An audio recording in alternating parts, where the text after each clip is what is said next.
देख, जो भोजन हम हमारे बच्चे करते हैं वही तू भोजन करता है। जैसी परिस्थितियों में हम और हमारे बच्चे रहते हैं उसी परिस्थितियों में तुम रहते हो। फिर तुम्हारे अंदर इतना बल कहां से आया? एक ब्रजवासी कहने लगा, कन्हैया हम अब सब समझ गए। भगवान मुस्कुराए और कहा, क्या समझ गए?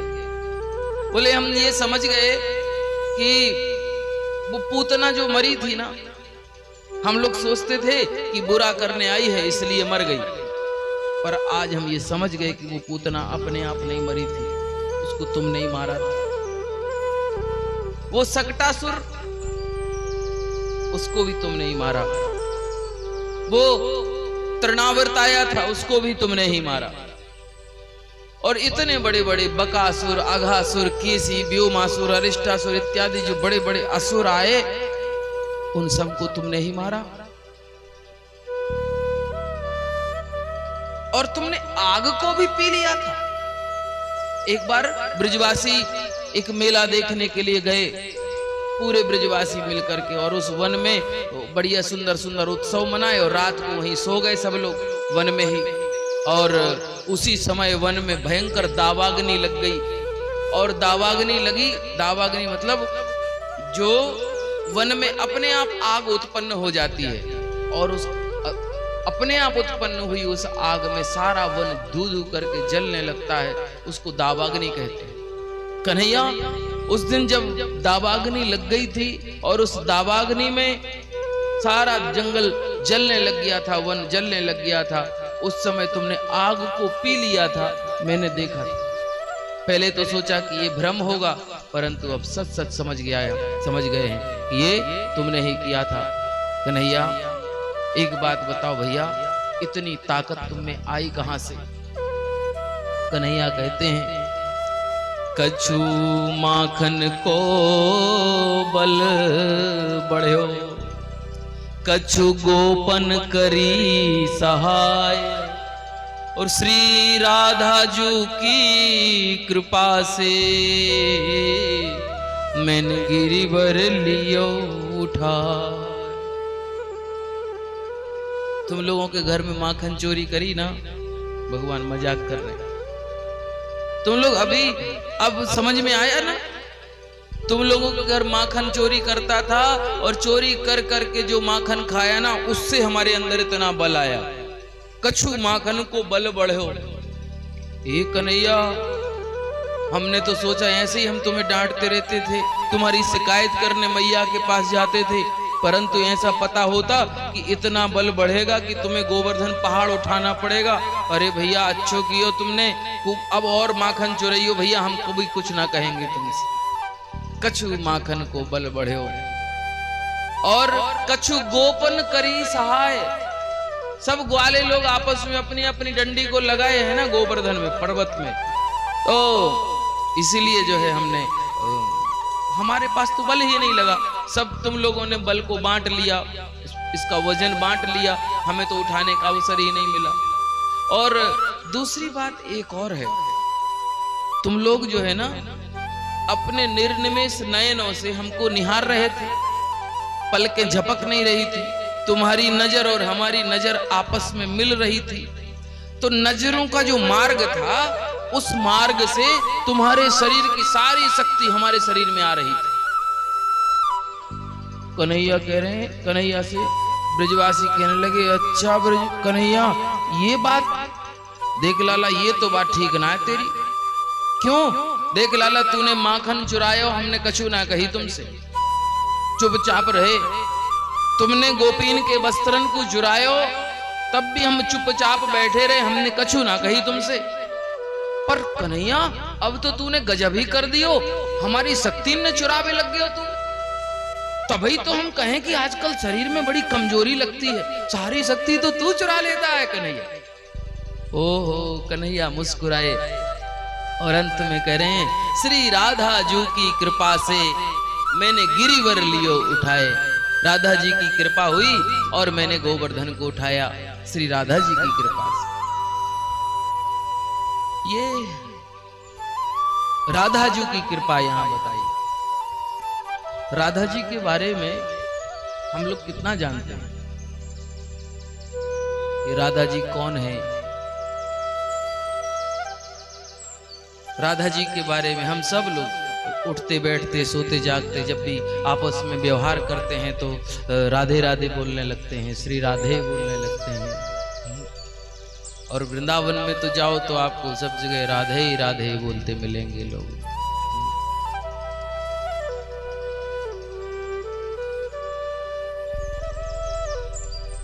जहां रहती है संतों की टोली, हाँ राधे राधे ही गाते मिलेंगे सारे। आप तो वहाँ रिक्शा चलाने वाले भी जो है ना, अपने रिक्शे में घंटी नहीं लगवाते, रिक्शा वाले भी राधे राधे बोलते, राधे राधे राधे। लोग हटते चले जाते हैं, बुलाने को भी राधे, भगाना हो तो राधे। हाँ भोजन के लिए पूछेंगे, राधे राधे हो जाए भैया, फिर चलो भोजन की राधे राधे हो जाए। भोजन पूरा हो गया भैया, बस अब राधे राधे हो जाए। हर चीज में राधा। ये राधा जी है कौन आके? क्या ये कृष्ण की पत्नी है अथवा कृष्ण की प्रेमिका है? हमारे आप यहां से उत्तर प्रदेश हो गया, ये पूर्वांचल हो गया, इसके बाद आप और उस तरफ चले जाइए, दक्षिण दिशा की ओर जाएंगे तो आगे तक चले जाएंगे, पश्चिम में महाराष्ट्र तरफ भी चले जाइएगा, गुजरात तरफ चले जाइएगा तो वहां पर फिर आपको जो भी भगवान कृष्ण के मंदिर दिखाई देंगे, उन मंदिरों में भगवान श्री कृष्ण के साथ रुक्मिणी जी विराजमान है, राधा जी विराजमान नहीं। और इस तरफ में श्री राधा जी विराजमान है भगवान कृष्ण के साथ में। आप वहां देखोगे रुक्मिणी विट्ठल भगवान, भगवान कृष्ण ऐसे दोनों कमर पे हाथ रखे विट्ठल के रूप में खड़े हुए हैं। हाँ वहां रुक्मिणी जी उनके बगल में विराजमान है। वो श्री कृष्ण और रुक्मिणी जी के मंदिर मिलेंगे। यदि हम शक्ति के विषय में कहें तो भगवान नारायण, नारायण की आदि शक्ति श्री लक्ष्मी जी, और उन्हीं नारायण के अवतार श्री राम हुए तो राम की आदि शक्ति श्री सीता जी, और उन्हीं राम के अवतार कृष्ण हुए तो उन्हीं कृष्ण की आदि शक्ति कौन हुई? रुक्मिणी जी। सीता जी की लक्ष्मी जी की अवतार है रुक्मिणी जी। तो फिर राधा जी कौन है भैया? जब रुक्मिणी जी उनकी अवतार हैं तो फिर राधा जी किसकी अवतार हैं? तो यहाँ पर राधा जी के विषय में थोड़ा सा समझने का हम प्रयास करते हैं। राधा जी कौन है? देखो प्रत्येक व्यक्ति की अपनी शक्ति होती है। जैसे हम चलते हैं, फिरते हैं, उठते हैं, बैठते हैं, संसार के बड़े बड़े काम करते हैं, मेहनत के काम करते हैं, परिश्रम करते हैं, ये सब क्यों कर पाते हैं? हम अपनी शक्ति के कारण करते हैं। यदि हमारी शक्ति न रहे तो फिर हम कुछ नहीं कर पाते। कोई बिस्तर में पड़ा हो यदि और वो उठ ना पाए, चल ना पाए, फिर ना पाए, यहां तक कि अपने चेहरे पे बैठी हुई मक्खी को भी ना भगा पाए, ऐसी स्थिति में उससे पूछें कि भैया आप क्यों नहीं उठते हो, आप क्यों पड़े ही रहते हो, आप क्यों नहीं चलते फिरते हो, तो आज तक जिससे भी आपने पूछा होगा किसी ने ये ना कहा होगा आपसे कि भैया हमारे अंदर अब महादेव जी नहीं रहे इसलिए हम काम नहीं कर पा रहे हैं। किसी से आपने ये नहीं सुना होगा कि हमारे अंदर अब गणेश जी नहीं रहे, या हमारे अंदर अब कृष्ण जी नहीं रहे, कि हमारे अंदर अब राम जी नहीं रहे, कि हमारे अंदर अब विष्णु भगवान नहीं रहे। संसार के सभी लोग यही कहते हैं कि भैया अब हमारे अंदर शक्ति नहीं रही, यही बोलते हैं ना, शक्ति नहीं रही। तो शक्ति के बिना जब हम अपने सारे कार्य नहीं कर पाते, और हमारी शक्ति कौन है? अंदर है और अदृश्य है, उसके द्वारा किया हुआ कार्य हमें दिखाई देता है। जो काम हमने किए वो किए तो हमने हैं, परंतु किसके द्वारा किए? हमने अपनी शक्ति के द्वारा किए। तो हमारी शक्ति तो अदृश्य है, दिखाई नहीं दे रही है, अंदर ही है। लेकिन भगवान की प्रत्येक चीज रूपवान है। भगवान की हर चीज रूपवान है। भगवान की शक्ति भी रूपवान है। जब भगवान द्वापर में ये अवतार लेने वाले थे तो उन्होंने अपनी आत्मशक्ति, दो शक्ति होती है, एक आदि शक्ति होती है, दूसरी होती अल्हादनी शक्ति। तो उस आदि शक्ति में आदि शक्ति कौन हो गई? श्री रुक्मिणी जी, जो सनातन से उनकी पत्नी के रूप में चली आ रही है। दूसरी आह्लादनी शक्ति, जैसे उस समय जब भगवान राम जी पधारे तो राम जी की आह्लादनी शक्ति राम जी के अंदर ही थी, वो सारूप पर प्रकट नहीं हुई। इस बार जब द्वापर युग में भगवान अवतार लेने लगे तो उन्होंने अपनी आह्लादनी शक्ति को निवेदन किया कि आप भी अवतार लीजिए ना, रूपवान होकर के अवतार लीजिए। तो उन्होंने कहा, भगवान हम अवतार लेंगे यदि तो हमारे लिए कुछ व्यवस्थाएं चाहिए पड़ेंगे, जिसके बिना हमें अच्छा नहीं लगता। तो बोले, देवी आप जो कहोगी सो हम कर देंगे। तो बोले, हमें इस गोलोक धाम की भूमि के अतिरिक्त कहीं और अच्छा नहीं लगता। भगवान ने कहा, कोई बात नहीं, हम इस गोलोक धाम की भूमि को धरती पर स्थापित कर देंगे। तो जो 84 कोस की भूमि है, ब्रिज 84 कोस की भूमि, ये गोलोक धाम से मंगाई हुई भूमि है ये। और ब्रिज 84 कोस की भूमि पृथ्वी का हिस्सा नहीं, ये गोलोक धाम से स्थापित की हुई भूमि है ये, भगवान के द्वारा। और कहते हैं जो 84 कोस की परिक्रमा कर लेवे यदि, तो उसको 84 लाख योनियों में फिर भोगना नहीं पड़ता, 84 को नहीं भोगना पड़ता, और वह जीवन से मुक्त हो जाता है। ये 84 की बात। तो श्री राधा जी ने अपनी इच्छा के लिए 84 कोस की भूमि मंगवाई, गोलोक धाम से गिरिराज जी को बुलवाया और गोलोक धाम से यमुना जी को बुलवाया। इतनी व्यवस्था धरती पर कराई तो भगवान के साथ में उनकी आत्मशक्ति, उनकी आह्लादनी शक्ति, उनकी इच्छा शक्ति रूपवान होकर के धरती पर प्रकट हुई। महाराज, श्री राधा जी साक्षात भगवान श्री कृष्ण की शक्ति हैं।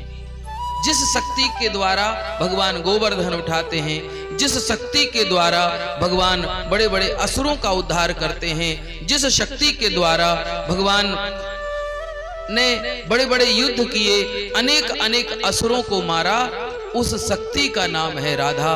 जो शक्ति के ना रहने पर कृष्ण भी कुछ नहीं है, तो उसी शक्ति का आज स्मरण कर रहे हैं। और वही शक्ति कौन है? वही शक्ति है साक्षात राधा जी। महाराज, राधा जी जैसे एकम ज्योति दुधा भिन्नो, एक ज्योति है कहीं और वो एक ज्योति दो भागों में बट जाए, तो उसी तरह से एक राधा और एक कृष्ण, ये राधा जी का स्वरूप है और ये श्री कृष्ण का स्वरूप है। राधा ही कृष्ण है और कृष्ण ही राधा है। अब जब भगवान की ही शक्ति, जैसे हम और हमारी शक्ति अलग नहीं है, उसी तरह कृष्ण और कृष्ण की शक्ति अलग नहीं है। जो कृष्ण है वही राधा है, जो राधा है वही कृष्ण है।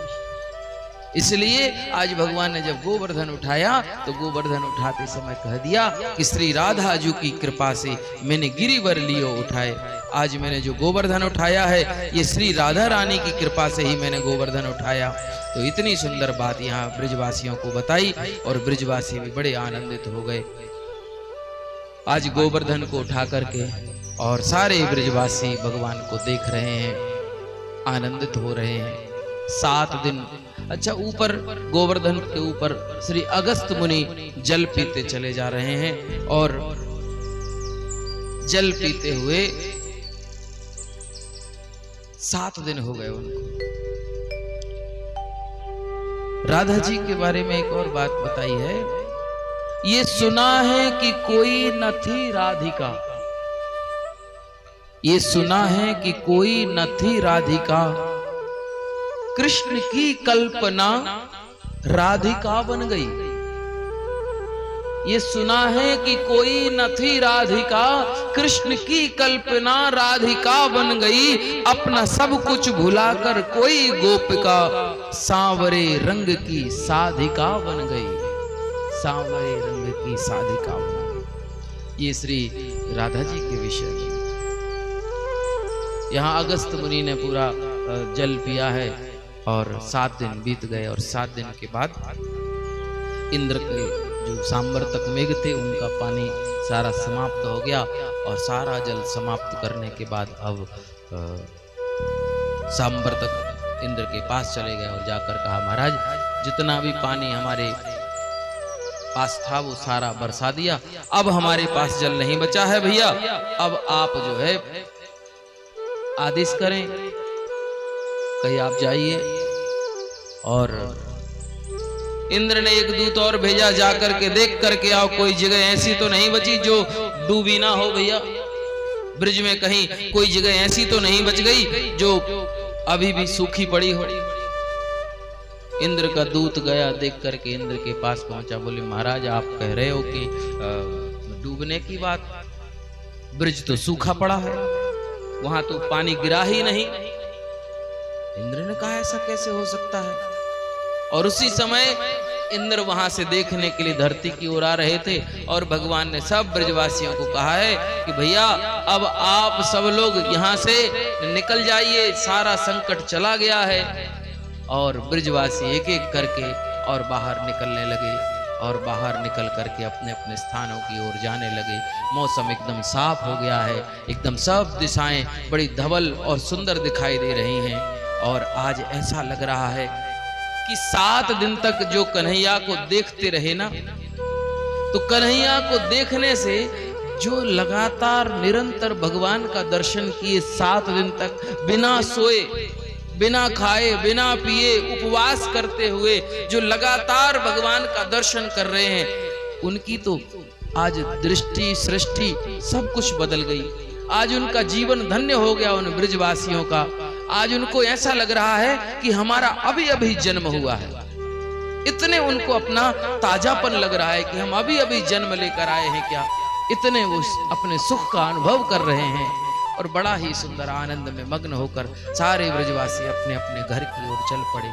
उसी समय इंद्र धरती पर पहुंचे, धरती में देखा उन्होंने आकर के, और उसी समय भगवान गोवर्धन को नीचे उतार रहे थे। और इंद्र तो घबराए, बोले भैया ये तो गड़बड़ काम कर दिया, मैंने कृष्ण को साधारण समझ लिया और मैंने इस तरह का धृष्टता कर दी, पानी बरसाया। ओहो, भगवान कहीं नाराज हो गए हमें। इंद्र तो भयभीत हो गए। इंद्र सबसे ज्यादा डरपोक, बहुत ज्यादा डरते हैं। अच्छा, पुराने जो ब्लैक एंड व्हाइट मूवी चलती थी, आपने देखा होगा, जब वो कलर मूवी नहीं थी उस समय वो हरिदर्शन, भक्त प्रहलाद इत्यादि पुरानी मूवी चलती थी, जिसमें देखते थे कि कोई भक्त ने यदि तपस्या करी तो इंद्र की आसन ऐसी ऐसी हिलने लग जाती थी। देखा होगा आपने, इंद्र की आसन हिलते, इंद्र का आसन डोल जाता था। मतलब किसी ने जरा सी तपस्या क्या करी, इंद्र का आसन डोलने लग गया, इंद्र का आसन डोल गया, ऐसा बोलते थे, इंद्र का आसन हिल गया। इनकी कुर्सी का नटवोल्ट जो है बड़ा ढीला रहता है, जरा सी किसी की तपस्या हुई और तुरंत हिलने लगे। इंद्र घबराए, कहने लगे भैया ऐसा ना हो कि भगवान नाराज हो जाएं और कहने लग जाएं, अपने किसी सखा को बुलाएं, श्रीदामा, मनसुका, तनसुका, उनको बुला करके कहें कि सुनो मनसुका, आज के बाद इंद्र तुम हो जाओ, किसी को भी इंद्र बना दे। प्रभु राजा से रंक और रंक से राजा बनाने में उनको पल लगता है क्या? भगवान पल में ब्रह्मा बदल दे, उनके हाथ में सब कुछ है। इंद्र ने सोचा कि भगवान कुछ भी कर सकते हैं, हो सकता है किसी ग्वाले को ही इंद्र बना दे। अरे भगवान आज स्वर्ग में गए, तुरंत लौट करके और सुंदर एक गाय जिसका नाम सुरभि है, देवलोक की सुंदर एक गाय को लेकर के आए कि भगवान यहाँ पर गौ की पुकार में, गौ की पुकार सुन करके धरती पर आए हैं, इसलिए गाय माता के लिए विप्र धेनु सुर संत हित, विप्र धेनु सुर संत हित, धेनु मतलब गाय, गाय भगवान को बड़ी प्रिय है। जहां गाय की सेवा होती है, जहां गौ माता को जो है रोटी खिलाई जाती है, जहां गौ माता को प्रणाम किया जाता है, भगवान श्री कृष्ण वहां सदा अपनी लीला करने के लिए उसके घर में ही वास करते। गौ माता में सारे तीर्थ विद्यमान हैं। गौ माता के रोम रोम में समस्त देवी और देवता विद्यमान हैं। यहाँ तक कि कहते हैं कि गौ माता के गोमूत्र में और गोबर तक में देवी और देवताओं का वास है। लक्ष्मी जी विराजमान है गोबर में, और कहते गोबर से जहां लीप दिया जाए वहां साक्षात लक्ष्मी का पदार्पण हो जाता है। इसलिए गोबर से लीपने का हमारे शास्त्रों में बड़ा विधान बताया गया। और आजकल तो गोबर कहते हैं, अगर आजकल की बहुएं ऐसी आ गई, उनको तो अब गोबर कौन छुए। हाँ, गोबर को छू लें तो 10 बार हैंड वॉश से जो है साबुन से हाथ धोएंगी और कहे इसमें से बास आती है, इसमें से दुर्गंध आती है। हमारे शास्त्रों में पंचगव्य प्राशन का महत्व बताया गया है। जिस गोबर को हम आज के लोग ऐसे कहते हैं कि इससे हाथ में बदबू आ जाती है, अरे भैया, पंचगव्य के प्राशन के बिना आप यज्ञ में दीक्षित नहीं हो सकते। गौमूत्र, गोबर का रस, गोबर मिला हुआ, गाय का दूध, गाय का दही और गाय का घी, इन 5 चीजों को मिलाकर के पंचगव्य बनाया जाता है। और पंचगव्य को पिए बिना व्यक्ति पवित्र नहीं होता। अथवा यूं कहें कि जीवन में कितना भी उसके अंदर अपवित्रता आ जाए और उसको ऐसा लगे कि हमसे कोई भयंकर पाप बन गए हैं और उसने कुछ ऐसा अपराध कर दिया है। कई बार हमने देखा कि बहुत सारे संत ऐसे होते हैं कि प्रवास पे जाते हैं, कभी कहीं जाते हैं, कभी कहीं जाते हैं, तो उनको लगता है कि भैया हमें जो खाने पीने की व्यवस्था है शायद उसमें कहीं अशुद्धि ना हो गई हो। कैसे भोजन में बड़ी शुचिता होना चाहिए। भोजन को बहुत अच्छे मन से बनाना चाहिए। रसोई रसायन होती है और उनको लगता है कि जो भोजन हमने किया है शायद वह उतना पवित्र नहीं था और हमने इतने दिन तक ऐसा भोजन किया होगा, हो सकता है कि हमसे अपराध बन गया हो। तो उस दोष की निवृत्ति के लिए महापुरुष लोग, संत लोग अपने घर में फिर से पंचगव्य का प्राशन करते हैं, पंचगव्य पीते हैं और पंचगव्य पी करके उनसे जो दोष उत्पन्न होते हैं वो सारे दोष खत्म हो जाते। ये गौ माता की कृपा है। गाय सर्वथा वंदनीय है। डॉक्टर लोग बताते हैं कि कोई 10 मिनट गाय के ऊपर हाथ फेर ले यदि, और ब्लड प्रेशर की समस्या यदि हो उसको, तो गाय के ऊपर हाथ फेरने से उसका ब्लड प्रेशर नॉर्मल हो जाता है। ऐसा डॉक्टर लोग तक बताते हैं। इतनी बड़ी महिमा है गाय की। तो इंद्र ने यही सोचा कि भगवान हमसे कोई भी चीज से नाराज हो जाएंगे यदि, परंतु यदि हम गाय लेकर के जाएंगे ना उनके पास तो वो नाराज नहीं होंगे। तो सुरभि को लेकर के आए हैं। ऐरावत हाथी की सूंड में आकाश गंगा का जल भर करके और उसको ला करके भगवान के पास आए हैं और भगवान की सुंदर स्तुति करी है, भगवान से प्रार्थना करी है और भगवान उनसे बड़े प्रसन्न हो गए इंद्र से, और इंद्र की पीठ पर हाथ थपथपाया, जाओ इंद्र कोई बात नहीं। बोले प्रभु हम आपका अभिषेक करना चाहते हैं। तो ऐरावत की सूंड में जो जल भर के लाए थे उस सूंड से, ऐरावत की सूंड से भगवान का अभिषेक किया है और वह गाय भगवान को उपहार में भेंट दी है। और भगवान ने गम्यताम शक्र भद्रम्ब, जाओ इंद्र तुम्हारा कल्याण हो। इस तरह से आज इंद्र को भगवान ने क्षमा कर दिया है। प्रश्न किया यहां पर कि भैया इंद्र ने बहुत बड़ा अपराध किया था कि भगवान को गोवर्धन पर्वत उठाने पर विवश कर दिया। भगवान को गोवर्धन पर्वत उठाना पड़ा। तो भैया ब्रह्मा जी ने भी तो अपराध किया था। ब्रह्मा जी ने अपराध किया था कि भगवान के सखा और बछड़ों को हरण करके ब्रह्मलोक में ले गए और भगवान को धरती पर 1 वर्ष तक बछड़ा बनना पड़ा और 1 वर्ष तक ग्वाल बनना पड़ा। जितने भी ग्वालों को चुरा लिया था ब्रह्मा ने, उतने स्वरूप भगवान ने बना लिए थे। 1 वर्ष तक ये लीला चली। तो बोले ब्रह्मा जी जब उनकी स्तुति करने के लिए पधारे तो ब्रह्मा की स्तुति से भगवान प्रसन्न नहीं हुए, यहां तक कि ब्रह्मा की तरफ एक बार देखा भी नहीं उन्होंने। और महाराज इंद्र को क्षमा कर दिया। ऐसा क्यों? बोले भगवान की भक्त वत्सलता है ये। भगवान उससे प्रसन्न हो जाते हैं जो भगवान के भक्तों से उनको जोड़ देता है। भगवान के भक्तों से उनको जो जोड़ दे वो भगवान के लिए अति प्यारा, और भगवान को उनके भक्तों से दूर कर दे, भगवान उससे कभी प्रसन्न नहीं होते। ब्रह्मा ने यही गलती करी कि उनके भक्तों को उनसे दूर कर दिया, और इंद्र ने यही अच्छा काम किया कि जो ब्रजवासी शायद कभी कभी भगवान के पास आ पाते थे, आज उन ब्रजवासियों को एक साथ कर दिया और 7 दिन तक लगातार भगवान को और उनके भक्तों को जोड़ दिया। इसलिए आज भगवान इंद्र से प्रसन्न हो गए और इंद्र को जाने को कह दिया।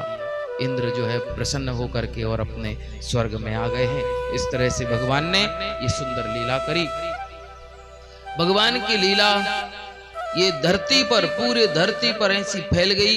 ओहो, कृष्ण के जो बात है, वो गोवर्धन को कनिष्ठ का उंगली पर धारण कर लिया। कृष्ण के जैसा बलवान संसार में कोई दूसरा है ही नहीं, और उनकी कीर्ति 10 दिशाओं में छा गई महाराज। पूरी पृथ्वी पर उनकी चर्चा होने लगे। जहां जहां ये बात कि कृष्ण कोई साधारण नहीं, गोवर्धन पर्वत को कनिष्ठ का उंगली पर उठाया हुआ महाराज। ये बात आई गई हो गई, और कुछ दिन के बाद एक दिन ब्रजवासियों के बीच में भगवान बैठे थे, और ब्रजवासियों ने कन्हैया से कहा, कन्हैया देखो लाला, तुमने इतने बड़े बड़े काम किए हैं, गोवर्धन उठा लिया, बड़े बड़े असुरों को मार दिया, और ब्रिज में सदैव शांति की स्थापना करी। गोविंद एक बात बताओ, क्या भैया तुम भगवान हो?